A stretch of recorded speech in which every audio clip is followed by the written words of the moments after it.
Well, today's the day. We're going to pull everything apart on the shop bike and get it ready for paint. Get the front end pulled apart already, so the fairing, I got a brand new one in a box. And we're going to disassemble the tank, the lowers, the rear wheel has to come off, the swing arm has to come off because it's being replaced. Yeah, there's not going to be much left other than a frame and a motor basically sitting here on the lift. So we got our fairing lowers off and our speakers out. We're going to take the saddlebags off and disassemble those. Now we're going to have to loosen these rear straps. Bring the front end up a little bit, slide a block under it, and bring it back down so we can lift the rear wheel off the ground. Get the rear fender off. Get the twin tube TTX 30 rear shocks off. Man, those are game changer when you're riding your bike. Pull off the swing arm, fuel tank. Alright, it's been a few days since I had a chance to work on my own bike, but now that you get your two bolts out of the front, your quick disconnect here, which is a slide collar for your fuel line, and your wire being unplugged, and your vent line. You can lift your fuel tank off of there and set it off to the side. That's going to be it for body work right now. We're still going to pull the trees off and the bars because we're going to be swapping to the 2014 and newer front trees, which have been modified to fit in the older frame. And then we're also going to swap the swing arm, yes. So now we're going to take the top plate out of our tank, pop these little clips off. Petcock is what we call this. We take that out with a 7/8 wrench, but before you start spinning this one, you want to make sure you disconnect the hose inside or you're going to basically wreck your hose. First thing you want to do is pull the plate out and unclip your fuel filter assembly. Make sure you don't lose the O-ring in there when you put it back together. This, with your pressure regulator, is the hose that goes down to the petcock. So you want to take this clip off, pull your hose off so that you can get the petcock out through the hole in the tank. You can pull the whole top plate assembly out. This is spring loaded here. I'm going to push down and it comes out as a straight unit, and then when you put it back together it just clips into place. Then you want to spin this petcock out and that's it to your fuel tank. We're going to pull these bars off. First we need to collapse this clutch cable. For this one we're going to need a 1/2 inch and a 9/16 wrench. Collapse it. Then we'll take the pin out here with a little clip, pull the cable out. We'll take the left side stuff off and unplug it down here. Struggle remembering where your wiring plugs in or what it is. Just take some masking tape and make a little symbol or write number 1 on the connection before you unplug it, or a little smiley face, whatever you want. Just put a little tape on both ends. Then you can unplug it. You don't have to worry about where things go. I'm going to take my little Mighty Vac, which runs off of compressed air and creates vacuum, suck my brake fluid out so I can get my brake lines out of the way.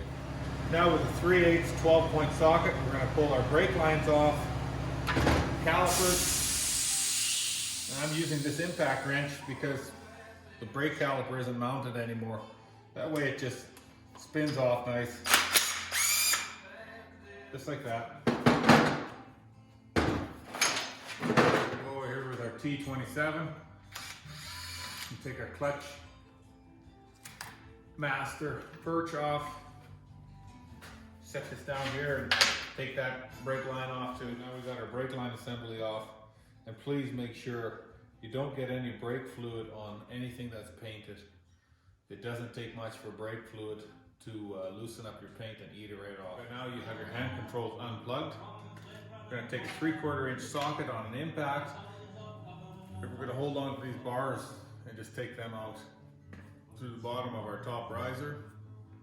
Pull our bars off. So you've got your bars off. Take a 5/32 long Allen. Just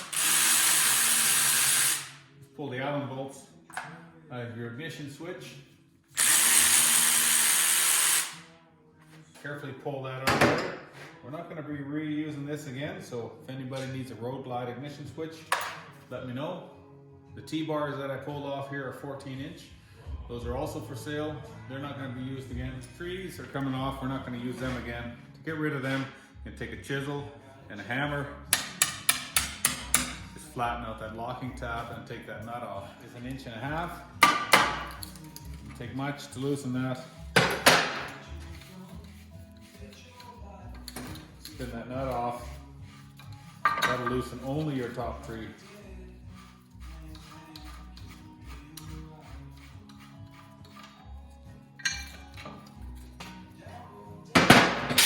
And then you have your castellated nut here, which adjusts your neck bearings.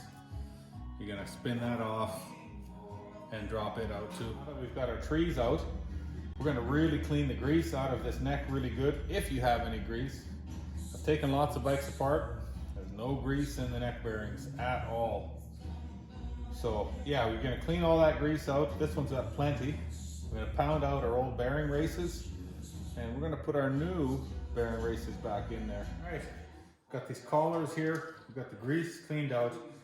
Like I said, we've got these collars, part number 33071-73. It's a wheel bearing race remover tool, neck race remover tool. We're going to use that to remove these inner bearing races. There you go, that's all there's to it. Alright, so I don't know what's wrong with my recording button, but anyways. The bearings we're going to be using are 2004 neck bearings for the 2004 Road Glide. For my front end, which you guys haven't seen yet, we're using 2014 and newer trees, factory trees that have been re-powder coated by New Fab and Lacombe with a custom made center stem so that we can use the older 04 bearings on this newer 14 and newer set of trees on the older frame. And for installing our races, our new ones, into the frame, I just use an aluminum tapered driver that the race fits on, and I pound it in with a hammer.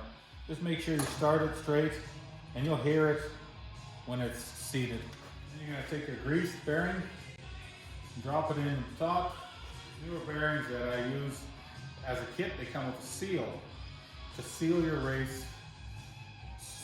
your bearing into the race, and then put your original OE cap back on top. Then we're going to slide our bottom tree in.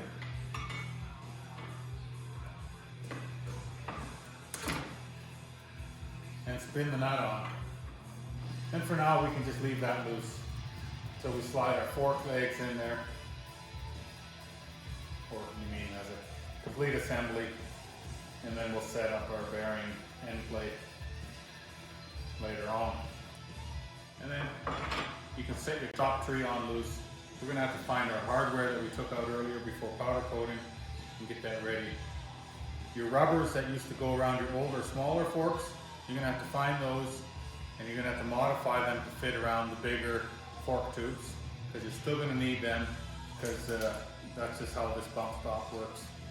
Alright, so we've ditched the old 41mm front end, and we're obviously installing the 49mm front end, available on 2014 and newer bikes. These are the 14 and newer legs with 2-inch over tubes with Ohlins FKR cartridges, custom made, 2 inches over. This bike's going to handle like it's on rails. Make sure that when you set your forks in, you measure your top cap to your tree in the same spot because they're tapered, and make sure that your forks are set to the same depth. You've got your fork height set properly.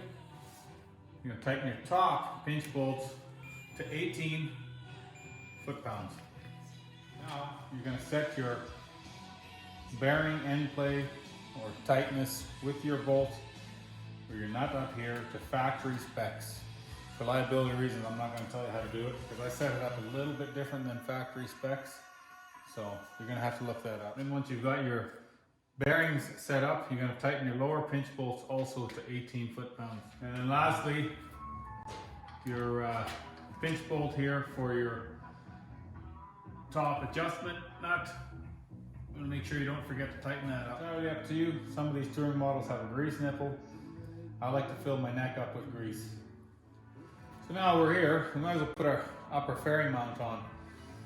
We've taken the 2004 Road Glide fairing off, the fairing mount off, and we're using what is the 2010 and newer inner fairing mount. This way the fairing will sit up a little higher and it will just slightly change the angle. But then you're also going to have to you're going to have to get 2010 lower fairing mounts as well to make that all work together. Alright, ladies and gentlemen, thanks for watching. While we did a little more work on the shop bike, put the 49mm front end on with Ohlins cartridges, FKRs, 2-inch over. We got the 2010 and newer fairing mount on, which is going to be pretty rad. Next on this bike is we're going to be putting a little bit modified new rear swing arm on, and showing you how to put these TTX 30 shocks back on. We're going to do a compensator delete, and we're also going to be changing that nasty front motor mount. These older 04s were a single mount. We're actually going to be showing you how to change that to a dual front motor mount. So you're going to have a lot more side-to-side stability on your engine in the corners, because that's basically where everything hangs off of. So thanks for watching, and I'll get another video up real soon on the rest of these cool goodies.